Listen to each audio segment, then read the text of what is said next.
All right. Podcast is live. Yay, we're live.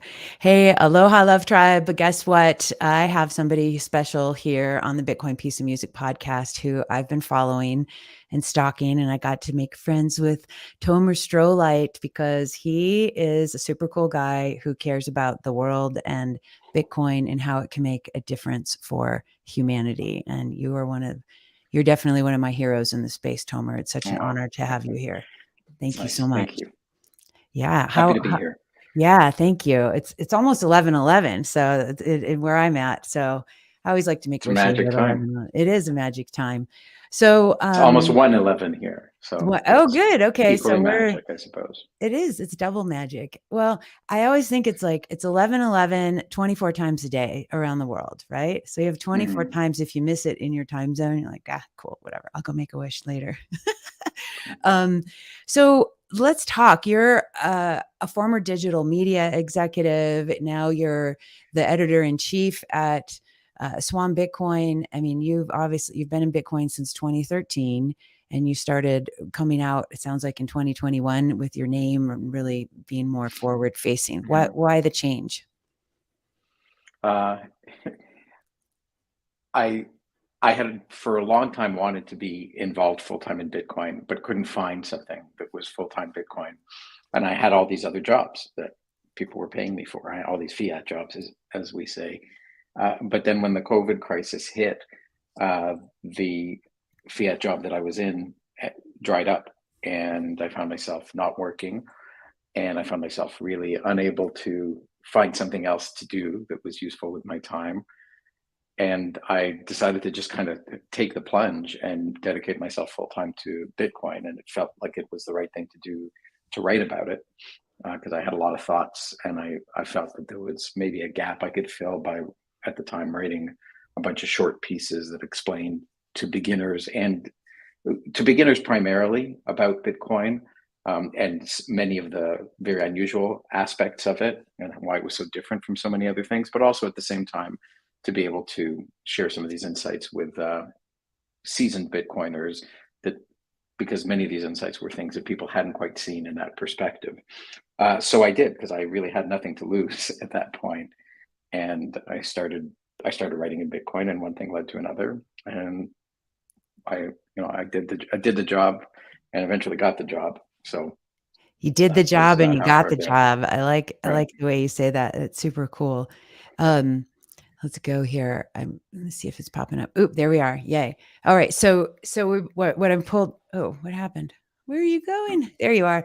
Um, okay. So Tomer, you wrote this Why Bitcoin book, and Okay. um, this is something. How did this come to you? Because this is for those of you guys, who want to have a printed copy. You must get this book. I'm just like I got several copies of this, and I want to have like a stack to give to everybody because I think it's so beautiful and well done, and it really shows me what kind of a beautiful writer you are and thinker, and just actually like an ultra caring human, and Mm. why Bitcoin is so important. So, can you tell us about the Why Bitcoin book? Sure. I mean, the history of it is, when I decided to start writing about Bitcoin, I started writing this series of short articles called Why Mhm. Bitcoin. And each article was meant to be like 2 to 3 minutes long. Mhm. So very, very short, kind of filling the gap between a tweet and a huge essay, because that's what most people were doing, was writing really, really big essays. Mhm. So I wanted to condense these ideas very briefly, and I ended up writing a grand total of 26 of them. At first, I just was publishing them as I went.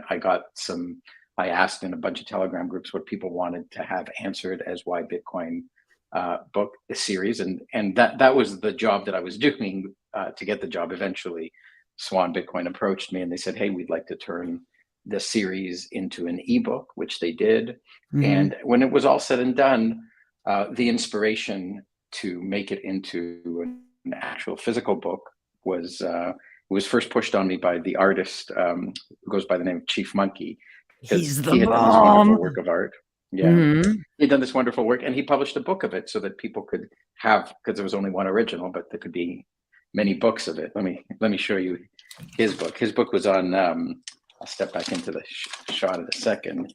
his book was called Bitcoin Bava Kakra, Uh, and it was based off of this beautiful work of art oh my that he gosh. and Yonat Vax had prepared. And so he made a little book with all the images of and the components of that artwork. He said, Tomer, you've already written a book. Why don't you just put it together and publish it? It's easy. It turned out it wasn't quite as easy as he said. So first of all, I only accepted his offer if he would create a work of art that would go with the book, because I wanted it to be something that was beautiful for Bitcoiners, and I just thought that would be the right way to package together the material in this book. And having done some other thing in between writing the original articles and getting on the book project, I thought that was going to be what I really wanted to give to the Bitcoin community, was these beautiful things. So he and I talked for a couple of months, and he came up with a work of art that graces the cover of it, and portions of it grace the inside of pretty much every page of the book, or every double page spread in the book, because every article is just one double page spread right now. Mm-hmm. And I decided to make a book out of it, and it turned out to be a really big project. I'm not complaining about it, but it took hundreds of hours after all the initial material was written, because for the book, I had to perfect everything. I had to remove hyperlinks, of course, and clickbait from one article to the next, because that wasn't going to actually do anything.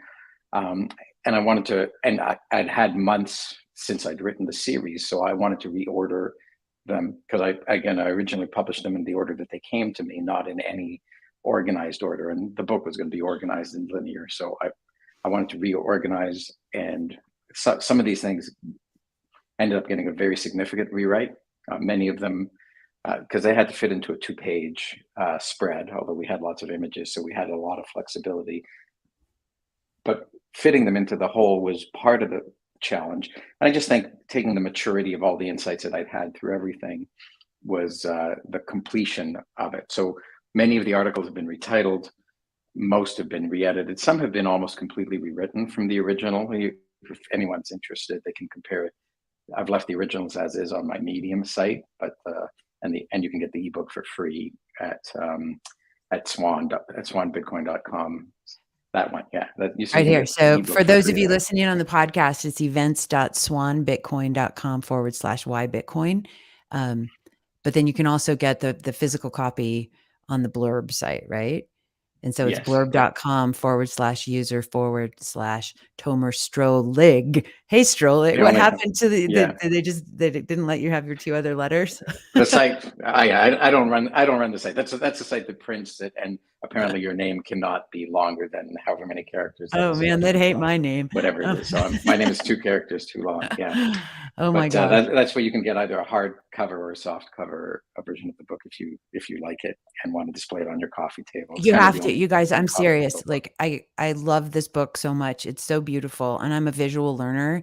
I really, really highly like if you're a Bitcoiner, if you're interested in Bitcoin and you want to be a Bitcoiner and you're just curious, this is such an easy, gorgeous, yet detailed way of understanding Bitcoin and not just all the technical stuff like the white paper behind you. Like it's put in a human way. It's really, really well done, Tomer. I love it, love it, love Great. it. I mean, I'm working on a book right now called Snap Goes the Mommy. And uh, it is, I feel like I'm going to battle every time I sit in front of the screen because it's like, okay, sit here. You have to organize, try to let it Yeah. flow, get it out, Yeah. be in the flow, but be logical and all the things. And I've never written a book before. So I commend you on, assembling this in such a beautiful, beautiful way. Um, I had a great editor. The guy who laid it out was also my editor. He's a designer and an editor, and nice. he's very meticulous and very disciplined.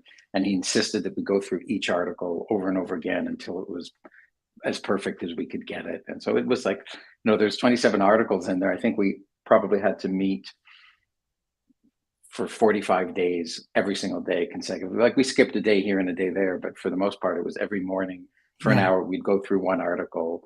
And then when we had gotten through all the articles, we tried to read through all of them again, like reading 2 or 3 a day and making all the necessary changes. So It was like, I'm pretty happy with it. I've only found one typo. Oh, there's only been one typo found in the whole book, and my mom found it, of all places, of all people. She's like, I don't understand this sentence because I misspelled C's Seas with Sees, which of course a Oh, spelling checker doesn't pick up on because they're right, both it doesn't words. know the context there. Got it. Yeah, Oh my yeah, gosh, that's amazing. Well, okay, so how has your life changed since you wrote this book? How has your life changed since you did Bitcoin is generational wealth too, which I think is really cool. yeah, It's a short on you a short film. yeah. I I mean, my life has changed tremendously since I dedicated it full time to being in Bitcoin and producing content for Bitcoin. The Mhm, people in my life have changed dramatically. Again, I mhm. think there was a end of one chapter of my life, which isn't to say that I'm no longer in communication with friends and family from before, but a lot of what happened, I think, during COVID dissolved a lot of the connective tissue of my previous life. You know, Yeah, not going into work, not seeing people, people not wanting to get out as much, people not having the same economic means as they used to have, and yeah. I ended up connecting with a lot of people in the Bitcoin community, which is very much a largely a digital community, a networked community, and so I made a lot of new friends in the Bitcoin space. Spend a lot of time there, and the awakening, both from taking the orange pill and the spiritual experience of becoming a really full-time dedicated Bitcoiner Yeah. is has been has been pretty life altering. It's remarkable. I can relate to that, and I haven't been in Bitcoin nearly as long as you. I'm like last January is when I started learning about all of this, and then when I really dove in was, Alex Gladstein and all the human rights stuff, and I was listening to a lot of his Mhm. interviews and podcasts, and I was just like, "Oh, oh, this is something that's good for humanity. This isn't just a number go up Right. thingy like crypto, blah, blah, blah," Yeah. which is why I originally was getting in. I'm like, I need to make some money and this crypto stuff looks interesting. And then I started learning the difference between all of it. And I was like, oh no, people are being scammed and there's Ponzi schemes and all this crap and still happening, Mhm. obviously. But when I really started realizing like what is money and who's in control of it and why it's not good to have these folks in control of it and how it is undermining humanity and it's undermining our souls, um, Mhm. it really, really that's lit me up big time, because Right.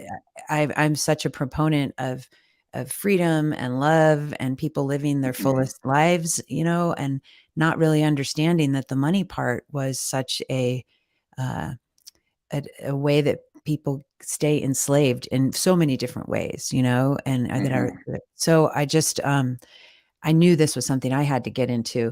And then starting to learn about you and read your work and then certainly listening to you all the time on Cafe Bitcoin and everything, I was just like, okay, Tomer gets it.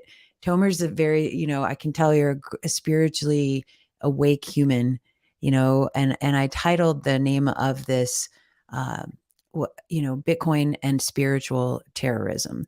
And it sounds like it, and we don't have, but I feel like we are at war, with these other powers that do not have our love and our hearts and our children's hearts at interest. They don't care, Mhm. and that feels my Yeah. mama bear comes out, and I don't mama bear don't play that. Um, and so I'm curious for you. I mean, what's your take on this? Like, how do you feel like we can rise up as a humanity, like as a human race, and pull Bitcoin into the fold? Phew, that's a big question. Mm, Um, I think that because you touched on so many different things. I mean, just first at this very human level, that we're all individuals and we're all equally deserving of a fair shot at life, and the ability to apply ourselves and discover who we are and work with other people and produce things and be able to keep what we've earned and keep what we've made and then yeah, trade it with each other voluntarily is a very basic kind of justice, and it's a very basic kind of justice that isn't available to us anymore. When we get to keep a small portion of what we make, we get steered away from the things that we're passionate about to the things that other people would rather see us do. We're trained to think in a certain way, or trained, or even more so trained not to think in certain ways that jeopardize that status quo. And I think what you see in the Bitcoin movement is a lot of people who are becoming awakened to the fact that that's going on, and are Mhm. and feel very strongly that that's wrong and not for them, and they want to wake up other people to say, is this really for you as well? For you as well. So Bitcoin is so much more than being about getting rich quick, Yeah. and people are drawn to it. I always say it's kind of like a reverse moral trap. It baits and switch you. It's like, come here and get rich quick, and people are like, oh, I'm greedy and very high time preference. I want to satisfy my greed instantly, and they run into Bitcoin and they look around and it starts to change them, and they're like, well, I don't really want to get rich quick. I want humanity to survive over the long term and to thrive, and I want to self-actualize and see the people I love self-actualize and fall in love with other people and see them self-actualize, and that's what the movement becomes. And so it's the exact opposite of a trap. It's the anti-trap. It's the anti-bait and switch. It takes you when you've already been corrupted by a civilization that says money is everything, and you judge a person. You start typing any famous person's name into Google, and it auto completes with how much, what's their net worth, right? Isn't That's that like, because so we weird? measure, Who are they married to and what's their net worth? yeah, I'm like, right. I don't That's what? how we judge people, apparently, like a Yep. single number. You are worth $200 billion. That person is worth $30,000. So you're worth billions of times millions of times what they're worth. It's pretty sick. And you can see how ingrained it is in our civilization by just starting to type something into Bitcoin, into Google, sorry. And that is, I think, what the irony, because someone could have a net worth in Bitcoin, like how much Bitcoin do you have? But in Bitcoin, nobody says how much Bitcoin do you have. Nobody dares to answer. It's an insult, right? You don't walk around saying I'm worth this many Bitcoin. You try to. It's not a matter, stay humble and stack your sats, not Matt go Odell, around yeah, parading how baby. rich you are. So it's so ironic that in a society corrupted by lust for money and greed for money and bad money, something comes around and says, here I am, I'm the new money, and people run into it because of their greed. And it actually says, now be a human being again. All right. And it leads them back down the path to what it really means to be human, which isn't to pursue money at all costs and to lie for it and to cheat for it and to scam for it. It's in fact to use it as a means to an end, the end being having a better life, ultimately a spiritually better life. Totally. And you touched on something. What does it mean to you to be human, Tomer? Oh, that's a really deep question. So you're going, again, it's very hard. Yeah, it's very hard to condense it fully, but it's an experience that has the benefit of, first of all, being alive. Talking about being conscious, being aware of being alive, being aware that you have free will. So Mm. having free will, being aware that you have free will, being aware that you have the faculty of reason, the ability to think and see and to imagine. Imagination is obviously a huge part of what being human is, and putting it all together and interacting with other humans, being a social being that interacts with these other social beings that have imagination and reason and free will and life and awareness and consciousness. And that is, I mean, I could spend 10 hours talking about it, but if I'm just trying to do it in 30 seconds or so, I think that's it. I think that's our nature and kind of what makes us reasonably unique, at least on Earth. And so that's what makes us different. But we can connect to, I mean, I have dogs that I love, and I love the tree that's out there. So there's connections to other different types of consciousnesses as well. But the connection to other human beings, and to fall in love with someone and actually form a family and form a relationship and have children and raise them is also a very big part of the human experience. But every minute that we're alive is a moment that we ought to be human. And I think that there is this, when you talk about spiritual terrorism, I think that there is a different philosophy, which if you've thrown the title out there, I'll grab onto it and Yeah, grab kind it, of define baby. it, which is these transhumanist uh, mo- movement, which wants to somehow exit the body. Like, I guess one other thing I didn't say is you have a physical body, and with physical needs and physical wants and physical limitations and physical realities, and there are things you need to do to keep it healthy. And the same is true of your mind. And I think that there is this transhumanist movement that is somehow trying to escape that.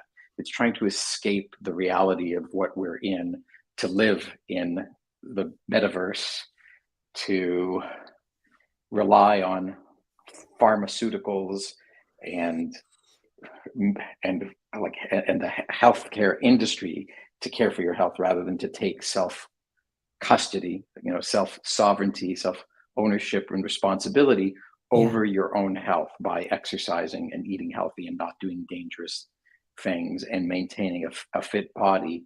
And all they're trying to wash away that whole thing with data, with technology, with pharmaceuticals. And so there's this it's kind of like an anti-human movement, right? It's trying to make us not be human. It views itself as progress. I disagree. I don't think it's progress in the right direction. I think it's falling down a path that removes from us all of that human experience of reason. It doesn't say think for yourself. It doesn't say use your mind. It doesn't say eat healthy for yourself. It doesn't say exercise. It says buy these products, subscribe to these services, be serviced by these corporations. And so it's put these man-made entities above man, Yeah. and made man of servant of these man-made entities, right? Like corporations, we should create corporations to serve our needs, Exactly. not we should create corporations that we become the slaves of and the victims of. And I think that's a misstep that we took somewhere along the industrialization path, where we had, oh, look, now we can make copper wire. It's fantastic. We can spread electricity through it. It can make our lives great. And we somehow became, through a combination of marketing and earnings reports and stock trading and fiat money, we somehow became the product of and the victim of these entities, which are mindless. Yeah. They don't exist without our minds, but they have goals which we give them, which we tend to make quarterly goals or daily sales goals, or engagement goals, and now these things operate with a fervor and an intensity that it's very hard for individual human beings to resist. But they're not aligned with what human beings want, and they're not aligned with the human experience. And so that's the war. And if you've given it the title, they're the terrorists in this war, right? They literally terrify us and terrorize us. We live in a constant state of terror that there will be a recession, that this something will get pulled away from us, that we can't take care for ourselves, that there's Yep. a pandemic or a climate crisis, or something is saying be scared all the time. If you don't comply, you will be responsible for tremendous things. You should feel guilt. At least, it could be bad for you. It could be bad for other people. It's a pretty, it's a pretty dark world that we're told we live in, even though I'm looking out the window and it's a beautiful world. It is. And it's all about our perspective, right? And I wear these heart glasses a lot because I love love and hearts, but I think about it reminds me to Mm, think of like you have a choice of how you look at the world.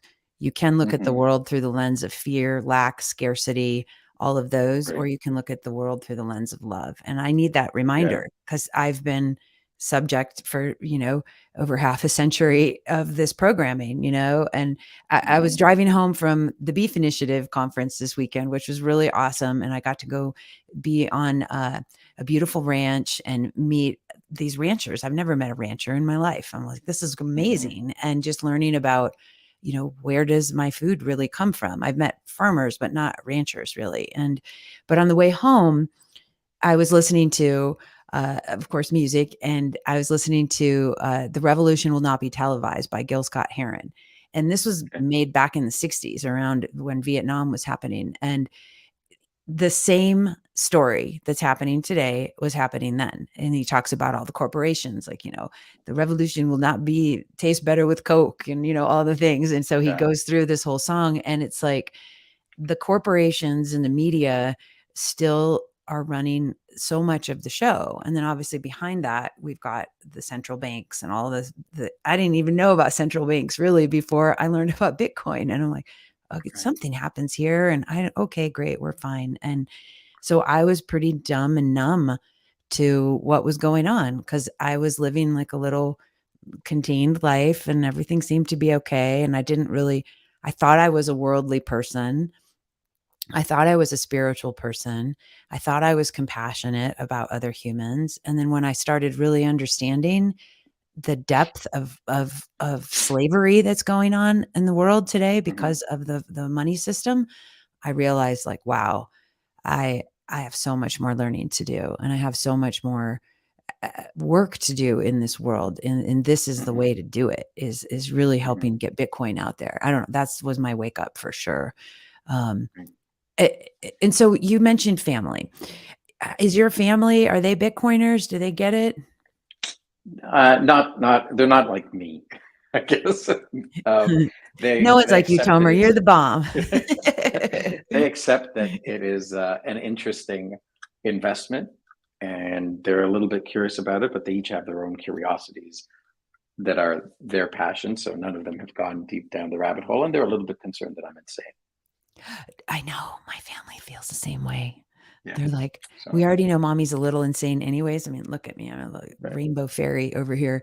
Uh, Yeah. but now this, they're just like, really?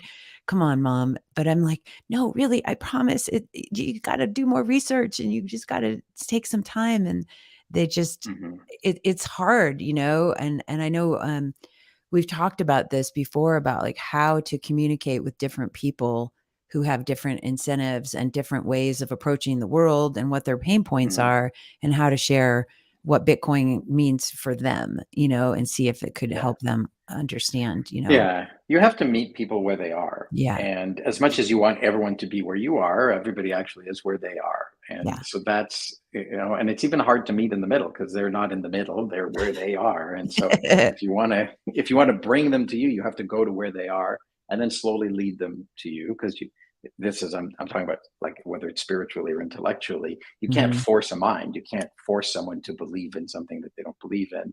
Yeah. You can't force them to understand something that you understand, but that they don't. So it is a process of teaching, guiding, and it takes two to tango in that process, right? A teacher and a student. And Yeah. so someone who doesn't want to learn about something will not learn about the thing. There's no way to force them. There's all sorts of attempts to force people through incentives and punishments, carrots and sticks, as they say. Mhm. But ultimately, I also think it's immoral to trick someone into learning about something that they didn't really genuinely want to learn about. And that's what our education system ultimately sadly does. It's like, I don't want to learn about Canadian history or geography. It wasn't but like somebody said, well, this is what's good for you. It wasn't my parents. It was some administrator at some ministry of education that decided this is what's important. And they offered a carrot and a stick. We'll fail you if you don't learn this, and we'll pass you and give you a letter A written on a piece of paper if you learn it really well. But it wasn't what I wanted to be. I'm speaking generally for people, right? People are generally miserable at school unless they perform well at it, and then they're uh, spiritually hollow when school is done because they worked Yeah. for these letters on pieces of paper rather than for knowledge that drove them and drove their true passion, and they want to then stay in school and earn more A's because it felt so good to get an A, and they are devastated if they get a B. But it's just a little bit of ink on a page, a little bit of toner on a page. It's not really knowledge that you can apply in the world that you can use to realize who you are and realize the full potential of what you are capable of. There's just so much that needs to change. When we start to talk about education or health or awareness or money, because it's all broken right now. It works as for what it is, but it doesn't work for what we are as human beings, right? Yeah, exactly. And you brought a really great point up, a couple things like trying to force something, the carrot and the stick. I remember Alex on Cafe Bitcoin, he was like, Val, you can't just like put bait on a fish hook and then just like force the fish to eat, jump in the water and go put the fish on the hook, you know? And I'm like, okay, okay. So it's good to like have those perspectives of like just make a buffet and you Hmm. know, allow people to come when they come. Like your book to me is like a gorgeous buffet of information and sharing. But at the conference this weekend, there was a really cool panel of women uh, talking about homeschooling and home birthing and really just taking the power back into your home. And obviously, it was a lot about Yeah. homesteading and feeding your family. And so I really Hmm. enjoyed um, listening It's even to like it's a crazy idea now to talk about home cooking. Like, a home cooked meal it wasn't delivered by an Uber driver and made at a fast food restaurant that manufactured. So all of these things that start with the word home, like school, again, schooling, studying, all of it. And cooking. we've lost that, and I think, you know, obviously there's cycles of life and there's, you know, I always think of things in terms of a pendulum, you know, and it's like, okay, now we're all hippied out in the 60s and 70s and everyone's on acid and wow, it's crazy. Okay, now we got to go get the conservatives in the 80s and all of Hmm. this. And then, okay, we're going to just, you're constantly like trying to break free of what the other thing was, you know, it Hmm. seems like societally. And so, there's Yeah, got to be maybe some you're right. kind, yeah, there like there's no like balance. I always say balance is bullshit, but I think my hope is to strive for like harmony in all these different areas of life, you know, Hmm. because all these things have to kind of they have to play nice together. Like I would never want to listen to a oh boy, that was a balanced song, you know, like I want to listen Hmm. to a song that has ups and downs and ins and outs, but they go together, you know, and like I think Hmm. life is like that too. Um, Sure. do you feel, you know, the reason I said spiritual terrorism and I feel like there it's an insidious attack on our souls, like the way that the system is organized right now and the way that it's gotten out of Hmm. control. And I feel Hmm. like people maybe aren't even aware that that's happening, you know, and that like they're Yeah. having mental breakdowns. We're obviously having physical health breakdowns. We're having relationship breakdowns. We're having, you know, breakdowns in the environment. And so all of that to Hmm. me, it's like it roots into our soul and it affects our soul Sure. if we don't take action on all of these things. And so it can be overwhelming. And sometimes people are just like, fuck it, Netflix, let's go. And they check out because I think it's crafted to be overwhelming. And I think it's on purpose. I don't think this isn't on accident that this is happening this way. Yeah. Well, there's two things then. There's in your choice of words, just for me to be. I'm not trying to be pedantic about it. I'm trying to be analytic about it as I think it through. Terrorism is not insidious. Insidious is like I think is more what you described, where it's slow, it's creeping, it's invisible, it's covert. You're not really even aware that you're a victim of this thing, and then when you wake up, it terrifies you that you have been a victim of it, but it wasn't intended to terrorize you. Terrorism itself is more like boom, these shock waves of planes flying into buildings, bombs going off, things you don't expect, acts of violence, um, eh, that have someone to blame for them. And there's a similarity between these two things because one can be seeking the same end goal, right? Which is um, to use fear to basically disable people, And right? do you From think like so to me, because I look at mainstream media as a tool of terrorism, like a psychological terrorism. Like everything is sensational, everything is horrific, yes, everything is blown out of proportion. And yes. because it's a tool of the state and it's a tool Well, of they've managed to. corporations, So they've managed to combine insidiousness with terrorism because right? there isn't really terrorism going on, but they make you think there is. Every day, if you turn on the TV, Right.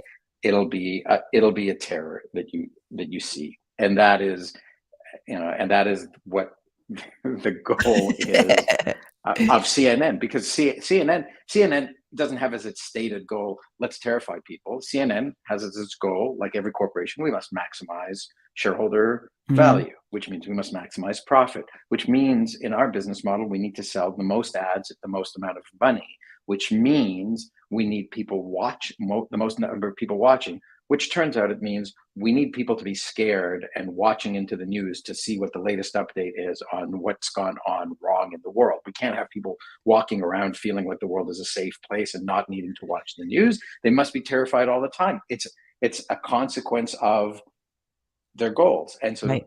CNN is inherently, and Fox News, I'm not trying to pick on one news network, they're all the same. Yeah. The news business is a business that needs its customers worried all the time, and they need to feed their worry. They can't, there's a great meme or like fake newspaper billboard that says, or like fake image of a newspaper that says, 10,000 planes land safely today, hundreds of kittens born, Right. you know, people continue to be born and live. Johnny tied his But shoelaces the yeah, right way on the first yeah, but try. they can't report. They can't report on every plane that landed safely. They need Right. to report on the plane that crashed or almost crashed, or the scandal at the plane manufacturing company. But planes aren't crashing every day. Like, just Yeah. think about that, right? And people aren't being murdered left, right, and center every day. But that's all the news is. Yeah. It's as if we're not taking a sampling of life at large. We are taking the very, very worst of humanity and putting it on display and saying, this is what humanity is. This is what's going on in the world. This is not what's going on in the world. This is one billionth of 1% of what's going on in the world. The rest is trees are growing. You and me are talking. People are getting along for the most part. Right? Yeah. People are going to work, and then they're coming home, and then they're eating. It's not very exciting. It doesn't get high ratings. Yeah. So that is a big part of the problem in an attention-driven economy, a media-based economy. Mhm. Our outrage needs to be fueled. It turns out, there's brain science behind this. It turns out that the part of our brain that feels fear, which is called the amygdala, is capable of hijacking our whole brain, which is especially our rational brain, which is called the neocortex. And so that part of you, that there's like two people, there's more than two people inside of you, but there's two parts inside of your brain. And if they can trigger your fear response, that triggers a complete hijack of your rational self, Yeah. which, as I said, is a part of what being human is. So it steals a part of your humanity from you and puts you in this fight, flight, or freeze reaction that Mhm. people are familiar with, and can actually do that. If you're scared, that's what you will do. You will do one of these things. You won't sit back and relax, because that's the way a being needs to be. If a lion jumps out at you in the jungle, you don't have time to reason and think about it. You have to go automatically. Freeze, hope he doesn't see you, Yeah. run, fight, flight, or fight, right? And Right. go for it. And so we were kind of automatically programmed to do that. And when we create artificial situations of lions jumping out at you, which is the fear of a pandemic, or the fear of getting the vaccine for it, or the fear of inflation, or the fear, like just this endless parade of fears coming on the news, we get hijacked. So tune out the news if you can. One of Yeah. the healthiest things, Well, even and you like can. I know you and I are on Twitter a lot, and Twitter has definitely opened up my eyes to a lot of things that go on, but it's also it's calmed me down. It's calmed my nervous system down to a certain degree because of Mm-hmm. Bitcoin and the hope and possibility of Bitcoin. But it's also, again, it's opened up my lenses to all these other things that are going on that I didn't really realize. And I think one of the scariest things for a human to feel is powerless, trapped, and hopeless.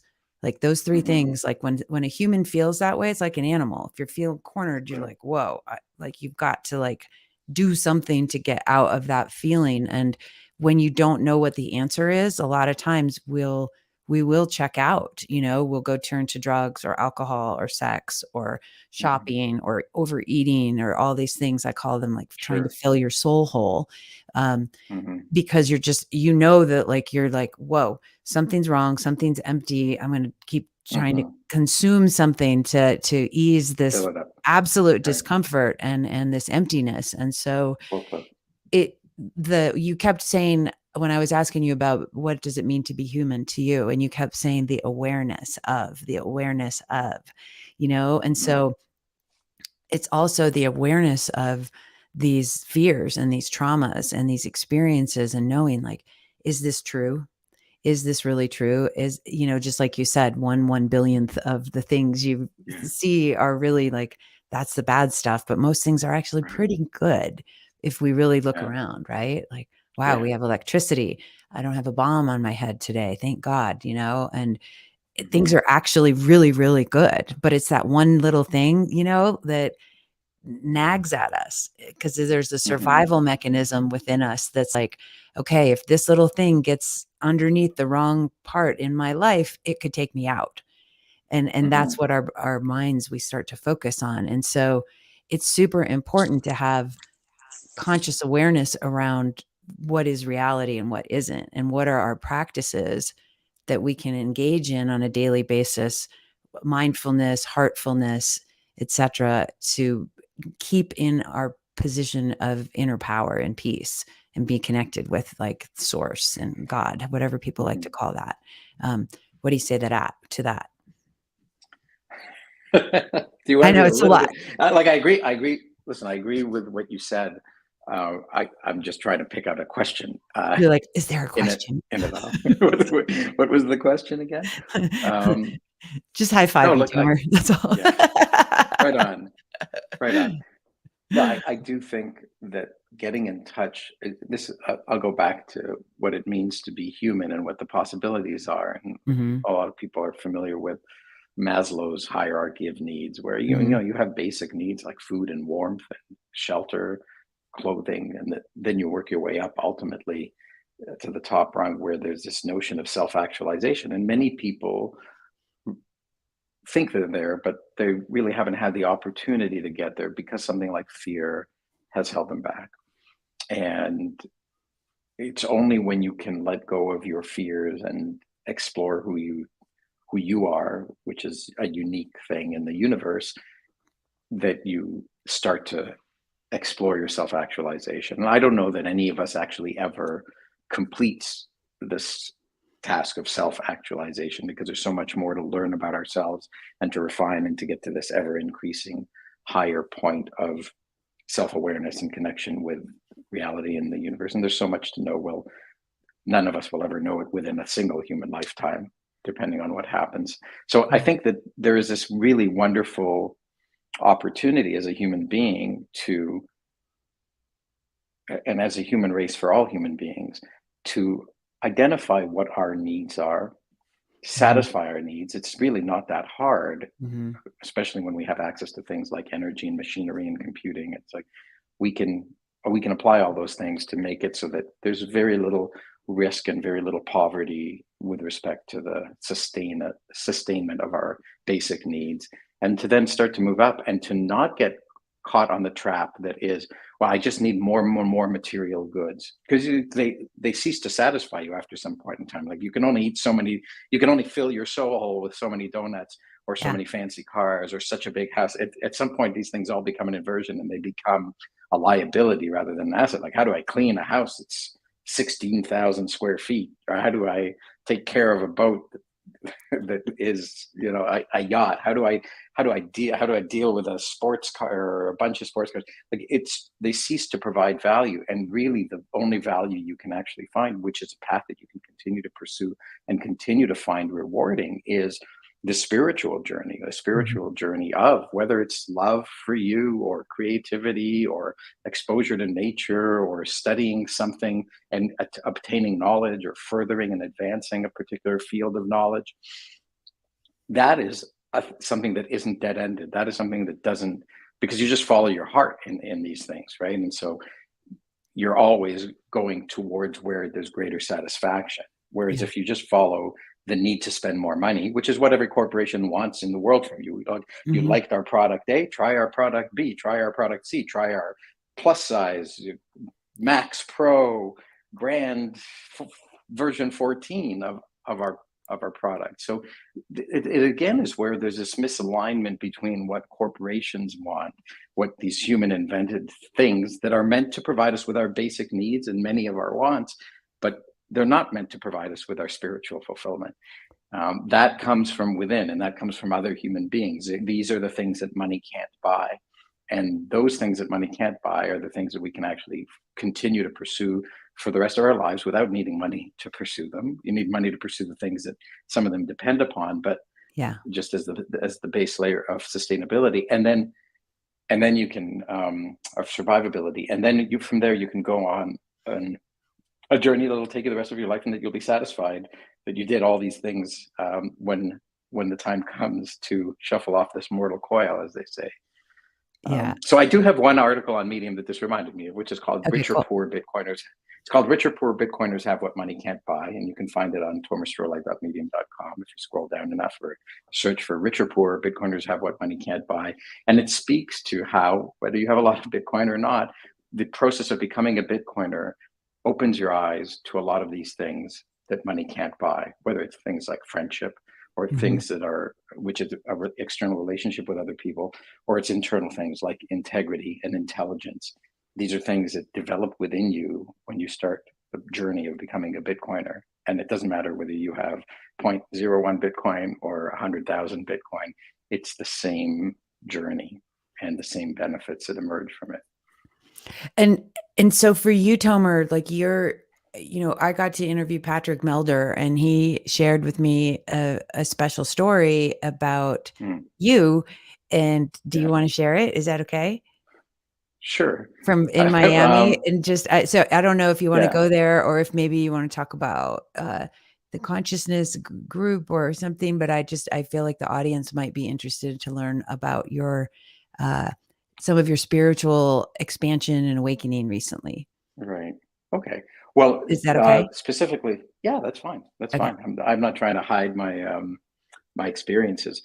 I think narrowly speaking, for people who are curious, what was the experience? Was I was baptized at age 52 in Miami in the ocean at the Bitcoin conference by Bitcoiners who are Christian. So it's It's like, so cool. okay, right. And 2 years ago, I was a militant atheist who hadn't studied anything in the way of Christianity at all. I'd been born into and raised traditionally, like in the what's the word I'm looking for? In a very secular manner, Secular, yeah. as a Jew. And so I had like a bar mitzvah, and I was circumcised when I was 8 days old. But I don't remember that, obviously. But we did the traditional things, but we weren't religious. We weren't believers. And for me, part of this, it wasn't entirely because of Bitcoin, although it wouldn't have happened because of Bitcoin. So Bitcoin was a necessary condition in a spiritual awakening for me that made me believe in many things, including the God of the Bible and Jesus Christ. And that's too long a story to try to tell in the little bit of Yeah, time yeah, we have left. But yeah, it yeah. but it has been this opening of my eyes to say that there's so much more to the universe and to being alive than simply billiard balls of molecules bouncing back and forth from each other. That there is kindness and benevolence and wonder and beauty and all these things that we can appreciate. And I think that for me is one of these big things. It's like, if we were just billiard balls of atoms bouncing around, then I would taste something, and I wouldn't say it tastes delicious. I would say it tastes nutritious, right? This has the right atoms in it that my body requires. I would hear sound. I wouldn't be interested in music. Music serves no purpose.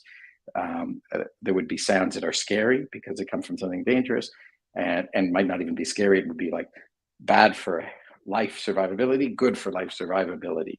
But instead, it's like, it's beautiful music, it's beautiful sound, it's a beautiful woman, right? It's beauty, and deliciousness and wonder, and all this ability to appreciate existence rather than to just be in existence, in this mindless existence, in this unappreciative neutral existence. No, it's quite the opposite, right? And so Mhm. there is a spiritual wonder to everything, and we can't deny the existence of the fact that we experience life through appreciation or through its quality rather than as deterministic deterministic events over which we have no control, and somehow suffer from this illusion that we value things. No, we don't value things. There's chemical squirting in our brain, and we somehow mistake. Well, how can we mistake it? Why would we develop the ability to mistake things when it makes any of that really holds up to any scrutiny? And so I know the critics will say, okay, but you can't just say, so God did it. And that's true, but you can look at enough things and see enough things that point to the evidence of there being a very loving and kind and creative and magnificent and powerful force in the universe that constructed a universe in which everything is so beautiful to us, even, right? Like we were put here. Like, I can look at a galaxy in a space telescope and say, wow, that looks beautiful, as opposed to it looks horrible, or I'm indifferent to the way it looks. Everything looks beautiful. So the whole universe is beautiful to us for some reason. And that's not a biased reaction. Okay? It is. It's an awe-inspiring I heard you use the word wonder. Like, I love the Right. idea. I think there's a company, it's just like Live in Wonder, they have all these t-shirts Mm, about live in wonder. And right. it really is like that, the thing that you can do in the moment. And it's done to you through Mm-hmm. the grace of God, through the grace of the universe, creator, whatever people want to call that mystery, Mm-hmm. everybody's got their own different way Yeah. that they approach it. And it's just like, it can overtake you, which is so Mm-hmm. nice, right? When you, like you said, you see a beautiful flower, a painting, or song, a woman, whatever, you're like, oh, it just happens. You don't have to. It's not in Right. your head. It's here. Like, you Yeah, feel it. you can surrender to it. And I think that's it. I think that desire, for me, I lived so much of my life refuting it, because it was important to me to not believe in certain things. And so, as beautiful as things were, it was like, okay, well, it has to be because of some unconscious process that led to this, and unplanned process that led to this, and purposeless process that led to this. And so I would repress my sense of wonder and sense of joy and sense of spirituality, which I no longer do. I try not to do. Good. I still try to greet things with scrutiny, with reason, with rationality, but that rationality doesn't carry with it the axiomatic presumption that everything is purposeless and deterministic. Yeah. Yeah. How many minutes do you have? I don't want to, I know you've got some stuff to do. Five, yeah, I do have a Fi- couple of things. So Okay, yeah, cool. I want to honor your time. And thank you so much for taking all this time so far. I love talking with you so much. I could talk with you it's fun. forever. Yeah, um, I know you did. I saw your post. You said something today, like Bitcoiners are scrutinizers. I can't remember exactly what you I was reaching out to that Frank Zappa album, Joe's Garage, where he has, if you're familiar with it, he has a I'm not. character in it, that the central scrutinizer. And and so there's clever lyrics. I recommend you listen to it. At least the Okay. first side of the. I think it's like a Okay. So triple it's Frank album. It's at least a Zappa's. What double is album. it? Joe's Garage, I've great never. album, lots of fun, Okay. very Cool. irreverent. Cool. Okay. But even just this comes from the very first song on the first side of the first album of this collection. And so, yeah, if you listen for the first 15 minutes, there's great music, and it's all very tongue-in-cheek fun, and it's actually quite relevant to the Bitcoin experience. The opening lyrics of the first song, which is spoken word Oh, by cool. Frank Zappa. Okay, I'm Lots of definitely gonna fun. check it out. I'll put it in the show notes too for people to check out. So, okay, so with our couple minutes left, so let's say you have you only get to say nobody's ever going to get to hear your voice again, and you have one thing that you want to share with Bitcoiners, atheists, people who are on the fence, who might be kind of Mm. Bitcoin curious or spiritual curious. What would you say to those folks if you could just kind of Oh share one boy. one thing for them? If it's only one thing, it's give each other the benefit of the doubt, love each other, right? Like Mm, that is the best path to everything that's good, right? That it lies in love, um, and experience, like, and open yourself. Maybe we'll just where we kind of finished off, which is open yourself to the possibility of wonder. yeah. I love that. Open to the possibility of wonder. And what you said too, the giving each other the benefit of the doubt. I forget who said it, but they just said that the ultimate act of kindness is giving each other the benefit of the doubt. Is giving the other benefit of the doubt, because Yeah. it's a way to open your heart and hope, assume that the other person has some good intentions, or the other thing, whatever the Hmm. thing is. I think it's really, Hmm. really, it's an important thing for all of us to stay that way and stay open, Right. especially even in this world that's a little bit on the crazy side. Wonder here, Shaheen Yeah, I agrees mean, with you only you. gave me one thing to say, right? Because another thing I would say is don't trust, verify. But here I've said give everybody the benefit of the doubt. So there's a balance to strike here. But in a world where I would say, if we do one thing about Bitcoin here, it's like this Mhm. system that says don't trust, verify, that eliminates all the trust in the world, creates the most trustworthy system that's ever existed, and the people who abide by it seem to, for the most part, become very trustworthy people. I know I personally am. You don't have to trust me, but I'm a more trustworthy person now than I was before Bitcoin came across, because I have a mechanism on which to rely on that allows me to know that others are acting in a trustful manner with me. Even the biggest liar in the world can't trick me in a Bitcoin transaction. I may know he's a terrible, awful liar, but if he says he's sending me Bitcoin and he sends me Bitcoin, even though I know he's a liar, I know he told the truth in that particular instance, right? Ah, And vice versa. So there's this raising of truth and trust from this thing, and it is a structure of trust that allows us to give each other the benefit of the doubt for those who abide by its rules. I love it. And I think that's kind of the ethos of this community that I'm still new to, and so grateful to have found this, and it found me. And I just feel like we're just scratching the tip of the iceberg. So, Mm. um, okay. So everybody who's listening, you guys can go find Tomer at Tomer Strolight, TomerStrolight on Twitter. You can go to the whybitcoinbook.com and check out his book, which you guys must get. Please go get it. Go to Blurb. You can get the physical copy at blurb.com/user/Tomer Strolig. And you can definitely go check out Tomer's writings over on swanbitcoin.com/signal. And you can get him over on Medium at tomerstrolight.medium.com. And of course, you can go to Bitcoin Magazine. Also, Tomer, you're prolific. Bitcoinmagazine.com/authors And tell / me you Tomer have the movie there too, slash. because I, that's the thing that for well, spiritual people, I know they need to go see this. So here, I'm going to put this on the screen because the link was so long to share. And so, can they find right? the link on your Yeah, just Twitter go site? to, well, probably, but just go to Google and search for Bitcoin is generational wealth Yeah, so and the it's word right here, YouTube Bitcoin. afterwards. So I have it. Oh, it's not playing, but it's on YouTube. It's Bitcoin is generational wealth, and it's a really, really cool. Um, it's not, yeah, it's not the best showing up there. Um, but yeah, you guys really go check out that movie. It's so cool, or the film. And Tomer, you've really inspired me a lot to become a better Bitcoiner, a better mama, a better friend, a better human. Same. And I'm really grateful to know you. Likewise. And I really, really look forward to lots more fun and engagement. And maybe we'll do our ego death camp on the sailing cruise together. Haha. Let's go That see if sounds we like can fun. make something like that happen. That sounds great. Yay. Okay, everybody. So thank you guys so much for tuning in. And you guys can go get the show notes over at djvaleriebeloved.com. And of course, you can follow me at Twitter at djvaleriebeloved, and go check out the podcast at fountain.fm. It's a cool new way for all of us to learn about value for value.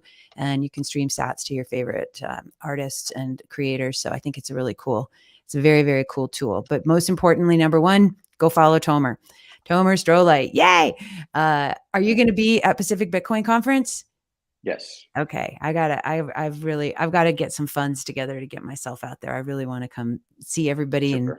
in meet space. But thank you again so Great. much, Tomer. And I wish you guys all a wonderful, safe, happy, healthy day. And thank you so much for tuning in. And we'll speak with y'all next time. Okay. Peace, love, and aloha. Yeah.